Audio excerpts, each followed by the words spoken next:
All right, well, good morning and welcome to Coffee with Ken. I'm Ken Biberai, a managing director at Savills, a leading tenant advisory commercial real estate firm. And we are here at Nationals Ballpark in Washington, D.C. In the news today, the FDA plans to announce a Pfizer booster for all adults this week, and the mayor of D.C. has relaxed the indoor mask mandate. Today's topic is the future of sports engagement. We're joined by Bo Hans, the founder of Buzzard. Good to see you, Bo. Ken, nice to be here. Nats Park.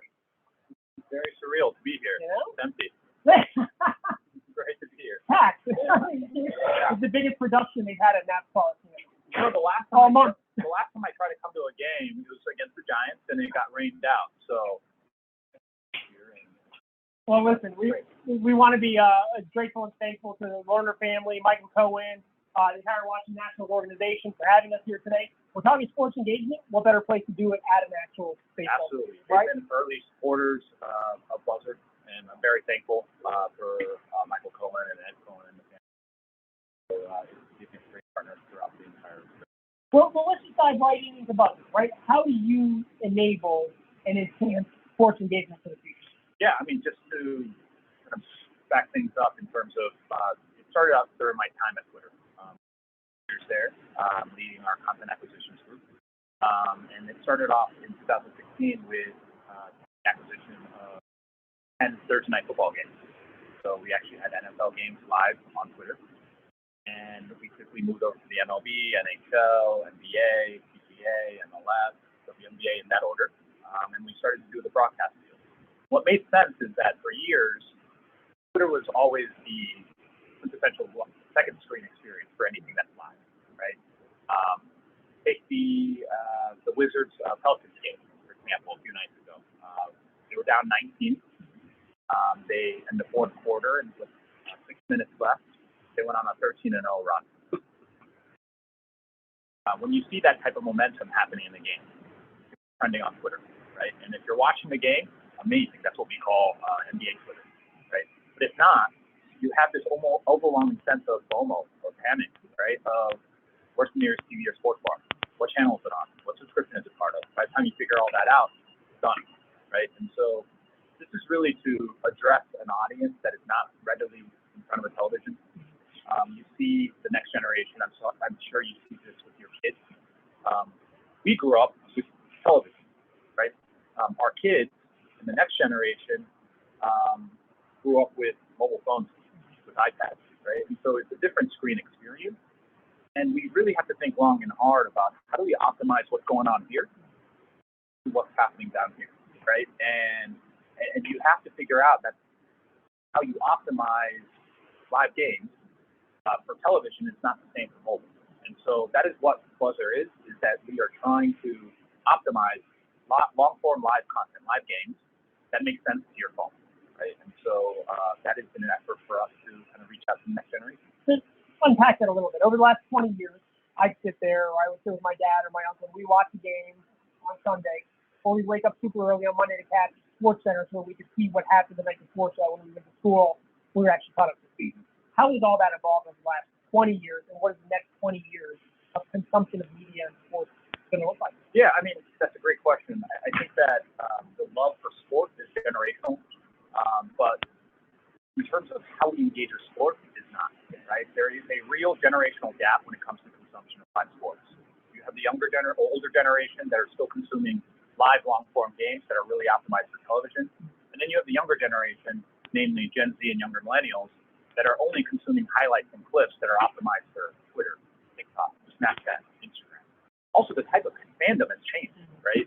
I know this is sacrilege, but you see Mookie Betts go from the Red Sox to the Dodgers, and you see Red Sox jerseys flip into Dodger jerseys, right? And 20 years ago, that would have never happened, right? Because baseball is a very tribal sport, right? But the type of fandom has evolved throughout the days, right? And so for the next generation, it's less about the Nats. Sorry to say, it's more about the players that are in the game, right? And I think that look at what LeBron is doing on and off the court, right? It's no longer what he's doing on the court, but what is he wearing? What does he believe in? What does he represent? Like the last Space Jam movie, right? It becomes a little bit more of a well-rounded type of fandom, and we need to recognize that and figure out ways to engage with that audience. So you're going right at the root of it. IP, licensing, sports rights. Talk about that, because that is a whole different universe, right? Like, how does Twitter do it and how is Buzzard do it? How are you actually getting the content to then share on your platform? And were people skeptical about this, a year ago versus today? Yeah, I mean, people should be. I don't want to call it haters. But no, I'm not saying haters, but people should be skeptical. And the reason why is, live IP or live sports rights remains to be the crown jewel of the sports industry. Look at the last 20 months, right? When everything shut down, when there were no live games, the only thing that really retained value is media rights. And so we should be protective of media rights. But how we present those media rights and how we engage with the next audience or next generation is going to be quintessential to sustaining the value of those media rights, right? I talked about the generational gap when it comes to consumption of live. Your future generation is consuming highlights and clips, nothing live, right? And their most valuable asset as the industry in sports is live. So we need to figure out a way to engage with that audience live. Now, I'll give you a very real example. The NFL has a $113 billion deal over the course of 11 years, right? And that is an amazing growth year over year. And NFL is quite an anomaly, right? The average age that watches NFL on television, late 40s, maybe early 50s, right? And when you're thinking about the next deal cycle, you have to really think about how are we engaging with the next generation? Because let's just think about advertising demand. You want to advertise against the next generation, right? Not an aging demo, right? And so we as an industry need to recognize that there is that generational gap and collectively figure out how to engage with them, specifically live, right? So Buzzard is under 2 years old. You left Twitter after 7 years, like you mentioned, in 2019. Launched a new company and the pandemic hit. Was the pandemic the best or the worst possible thing that happened to Buzzard? I mean, you tell me. You started this podcast during the pandemic too, right? Sure. So we both have that in common. And what I will say is that when things slow down, you have a very unique opportunity to build a company and culture in a thoughtful and intentional way. So, as you mentioned, I started Buzzard in January 2020. I actually left Twitter in April 2019. Tried to take the rest of the year off. I took 6 weeks off. And I had a strong conviction around this product. So I don't recommend anyone do this, but I liquidated my 401k and just went all in because I didn't want to look back at this moment and said, okay, I only did this half in, right? So I started Buzzard in January 2020. I was by myself. I was showing up to a WeWork by myself. And I essentially had a video demo on my phone. I essentially was just showing anyone odds that would lend me a few minutes of their time. And I met two great investors during the NBA All-Star in Chicago. This is right before everything shut down, right? And we managed to raise a $4 million seed round in March.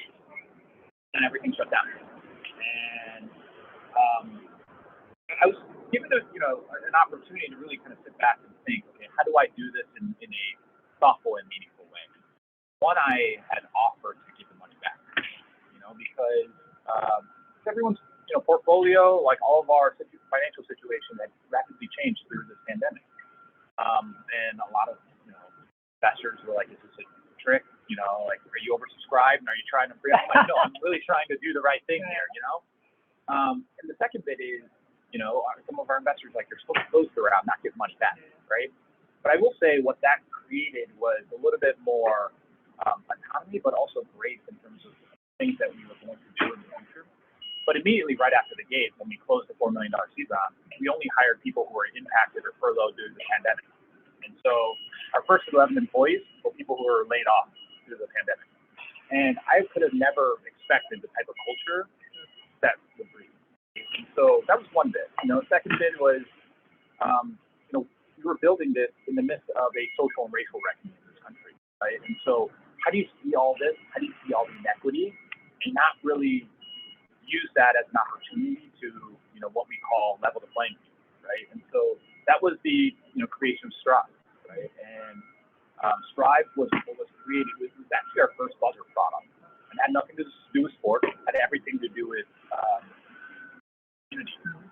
And it started off with me just haphazardly sending a tweet out saying, hey, if you're a college student, they've gotten an internship canceled due to the pandemic, DM me.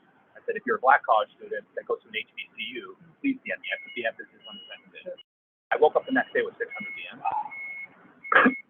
And from there, we created a college mentorship program called Strive. And then I went back to our investors and said, hey guys, like we need to change our corporate makeup. And so 1% of our company now, our cap table, is dedicated towards further advancing community colors, specifically the Black community, the Latinx, the API community, as well as the of our nonprofits are dedicated to that. Later, what we're calling customer participation, where our users and consumers can round up their micropayments to donate to the cause. So this is a very long-winded way of saying that crisis, global health crisis, racial reckoning, created an opportunity for Buzzard to merely be the vehicle to drive more equitable outcomes. Because that's what sports is, right? It brings people together and it equalizes. Right? So talk about building the team. How many people are you at now? How many cities are they located in? How are you building a company virtually and planning for the future as well? I understand that I'm talking to a real estate guy and saying that I'm fully distributed might disappoint you a little bit, but we are, and but I will say we signed a smaller office that's temporary, and we'll see how it goes. But it's just mind-boggling and surreal. In 20 months, I've gone from myself, 55 people, and based out of 33 different cities, 18 different states, and it's really uncovered a lot of just talent. When we think about hiring practices, why do we always say, where are you based? This job is based in New York or DC. Are you willing to move? And if they're not, kind of end the discussion right there, right? It has nothing to do with whether that person can do a job, whether they're a cultural fit, whether they're additive to your culture and your community. And I think that it really shifts the paradigm in how we hire and how we assess talent and how we build a company and culture. Talk a little bit about the mechanics of Buzzard. I downloaded the app. I'm tracking something I want to see it. Talk about the micropayments. Talk about what's already on the platform over the next 12 months. What are you going to get on the platform? Yeah, I mean, so there are three kind of challenges in our industry that we try to address by our product. One is the fragmentation of sports rights. So Ken wants to watch that, right? Of course, and it depends on what night they play.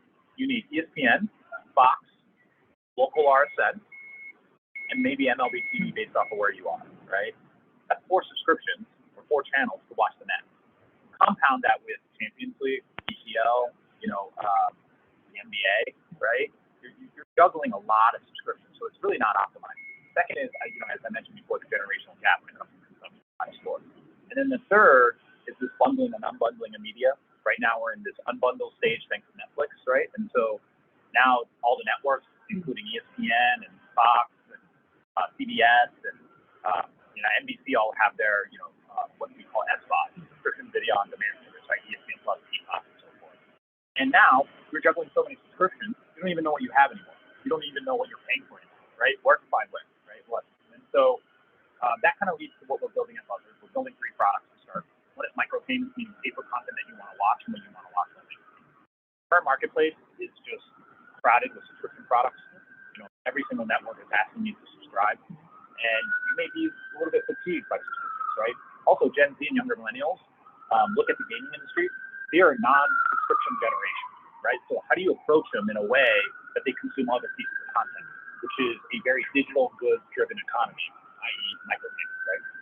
Second is interest-based hyper-personalized mobile notifications. So simply put, you let us know what you're interested in, and we'll let you know when those interesting moments happen. So Ken would download Buzzard. It's available on the App Store. Yeah. Thank you. And on the onboarding process, you sign up and say, I'm Ken, NFL, NBA, NHL, MLB. The Nats on my team. For the players that I like, right? Here's my fantasy roster or my best list. Alert me when they matter. Or you can just simply say, hey, I'm from the DC metro area, or alert me when DC sports are playing, right? And then lastly is what we're calling a unified authentication product. we also recognize that that consumers have subscriptions. So let us know what those subscriptions are and authenticate those subscriptions. And if the live look-in falls within the rights that you already paid for, it's free. You don't pay the micropayment. We're just curating your existing cable subscription, right? If not, then you pay the micropayment, right? And so for us, it's how do we quickly figure out a way for you to access this live content? Because these live moments are, ephemeral. Yeah. They're very fleeting. So I imagine if you're looking at the cable industry right now, or ESPN, are those things that are growing in terms of absorption and viewers, or shrinking, and where do you plug in? Yeah, I mean, you can read the news, and the viewership ratings are going down, right? Cord cutting is accelerating. Cord never is really not changing.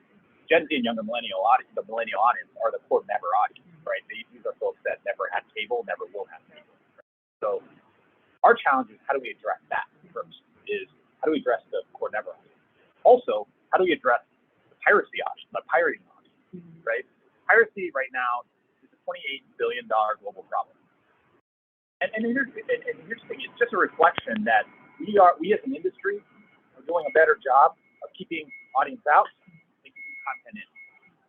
So we can take a lot of cues from the music industry of 20 years ago, right? If we can make music more accessible and affordable, I think piracy eventually goes away, right? I don't think so. I think there could be a very creative way to really address this piracy. Because, for example, when you hear about Canelo and Triple G, going into the 12th round and having a fight for the ages, does that prompt you to go buy a $90 pay-per-view? No, you're left with a choice. Or if you hear about, Shohei Ohtani, having a no-hitter game, right? Are you then prompted to say, oh, let me go subscribe to a reoccurring service? You have two choices. You're either going to wait a few minutes, and it's going to be a highlight or clip on Twitter. Do it. And for the tech-savvy folks, right, who can navigate that. Those two are less than desirable behaviors, right? So why not put that in front of the paywall and say, hey, watch this for 99 cents because it's history, And last season, MLB had 13 no-hitters. Those are probably the most marketable moments of the season, of the game, right? So why not want a mass audience to watch that and experience that magic? Because you tell me, watching a no-hitter live, is that the same as watching a highlight or clip on SportsCenter later? No. Right? And so how do we also feel more seats here? It's the value of live. It's that experience. It's that anxiety, that tension, right? That a highlight or clip simply does not do. So as you think about your growth, you've raised some money, you have investors, but it sounds like you're also partnering strategically with organizations, with teams, with athletes. Talk a little bit about how you're diversifying your own growth, right? It's not just about the dollars from investors, is it? No, and folks always say, in our industry, strategic capital, right, or strategic investors. I also think that strategic investors come in representation. I talked a little bit about how do we level the playing field in terms of what we do as a company, as a culture, to recommit to society. But our hiring practices, right, DEI needs to be reflected in our team, in our culture. It needs to happen within the leadership team, our board, as well as our investors, right? And so one of the things that we did early is for any female athletes, we can all talk about the gender parity, pay parity, right? And if I treat each investor the same, all I'm doing is perpetuating the inequity that society has really outlined, right? And so I offered to match all of our female athletes because the pay parity doesn't exist right now, right? And so, again, how does Buzzard be a vehicle to drive equitable outcomes? And this is not only racial, but it's also gender. Very proud that our first appointed board member also lives in D.C. President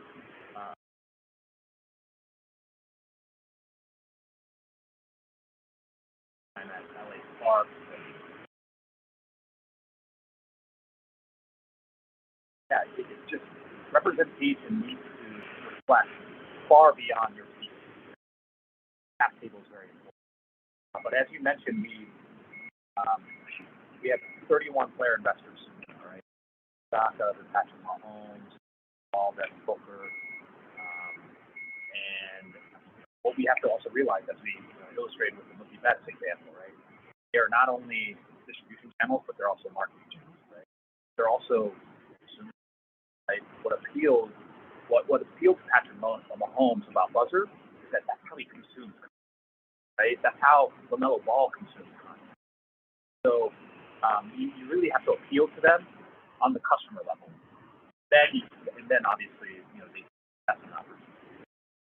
That when your product resonates with them, also the mission and the values resonate with them. It's very natural to have that partnership.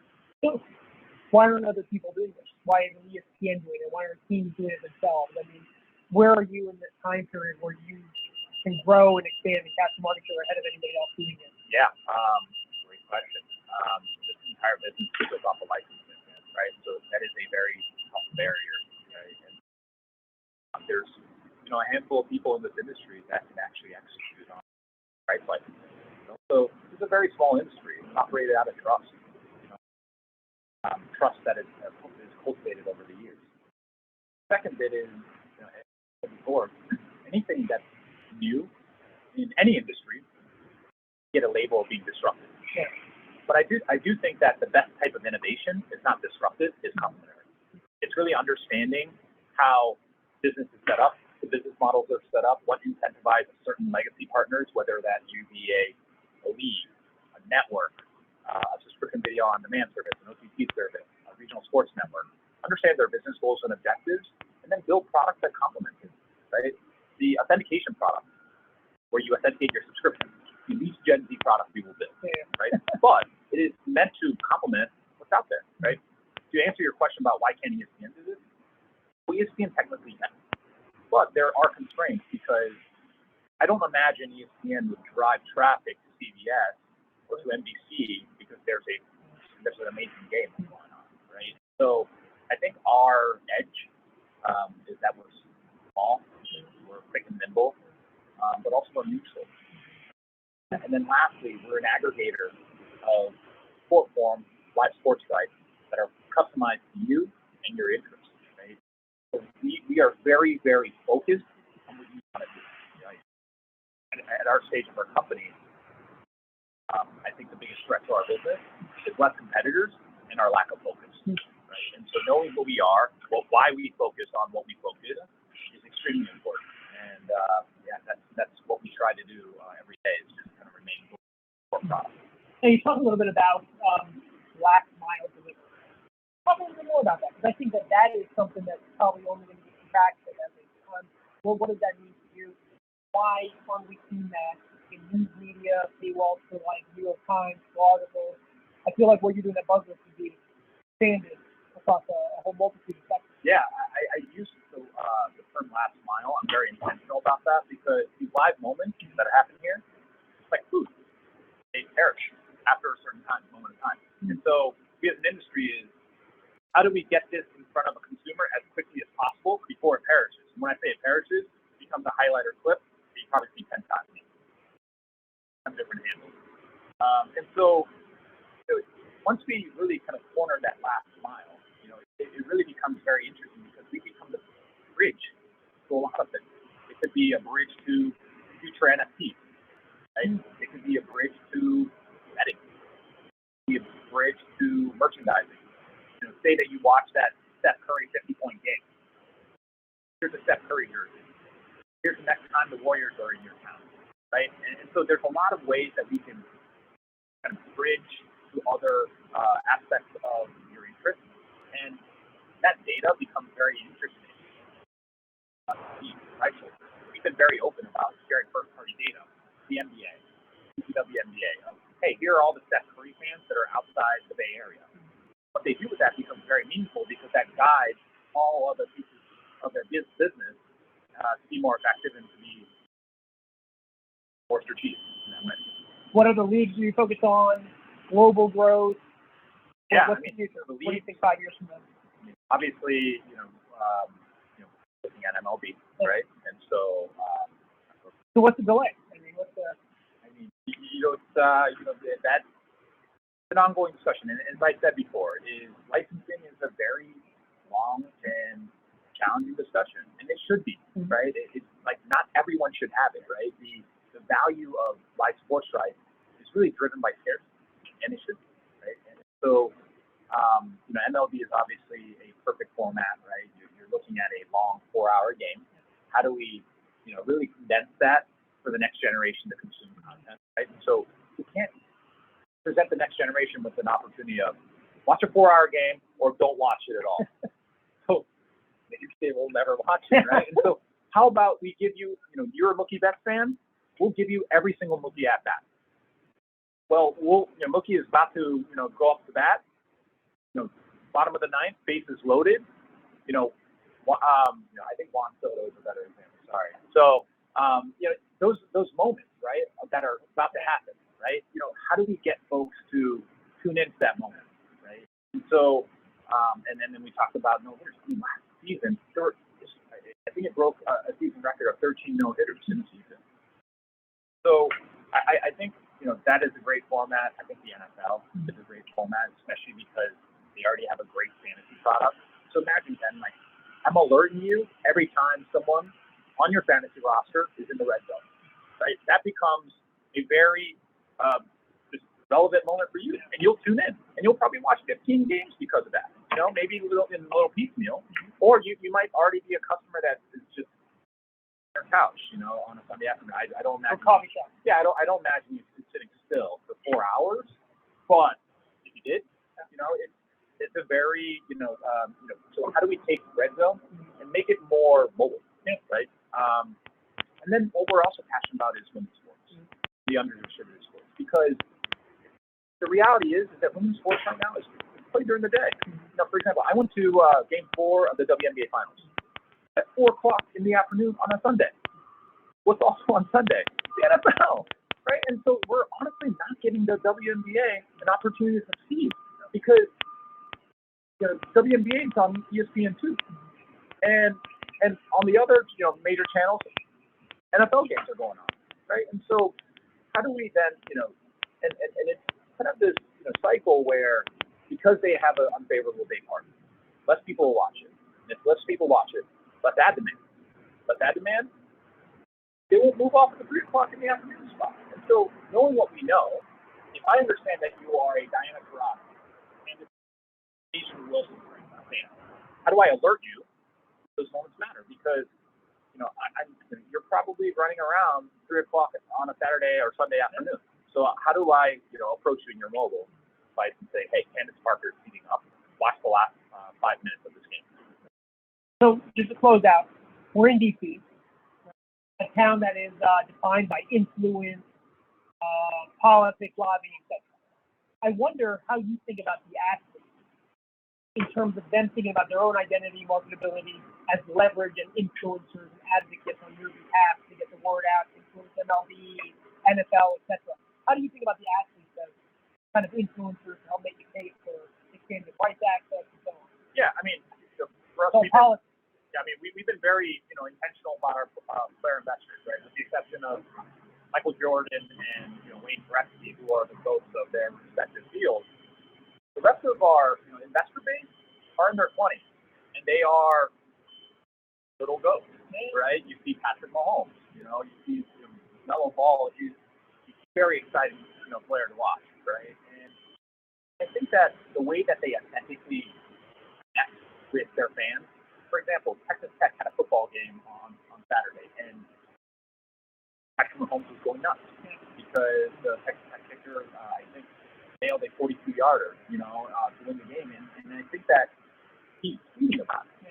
Imagine if he said, hey, I'm watching the last 5 minutes of Texas Tech football. You may not even care about Texas Tech, but you're going to watch it. But he does, and you like Patrick Mahomes, so you're going to watch it, right? And so I do foresee the future being, yes, what am I watching, but who am I watching with, right? And so if Mike gets a notification that says Ken and Bo are watching, not watching the Nats game, but the Nats Giants game, you're like, why are my friends watching something without me, right? And so we essentially created a mobile sports bar, right? And social influence is a very powerful influence. Essentially, it's word of mouth, right? And also just think about the last time you watched an exciting game. I'm willing to bet that you're not sitting alone, texting your buddies, you're on group chat, you're tweeting about it, whatever, right? You're telling someone about it, right? And those moments are inherently social, right? And so how does Buzzard kind of lean into the habits that you already have, right? And you forget that these player investors, they're human beings, they're consumers, they're sports fans, you know? And so all we're doing is giving them better tools to share, better tools to share what they're experiencing.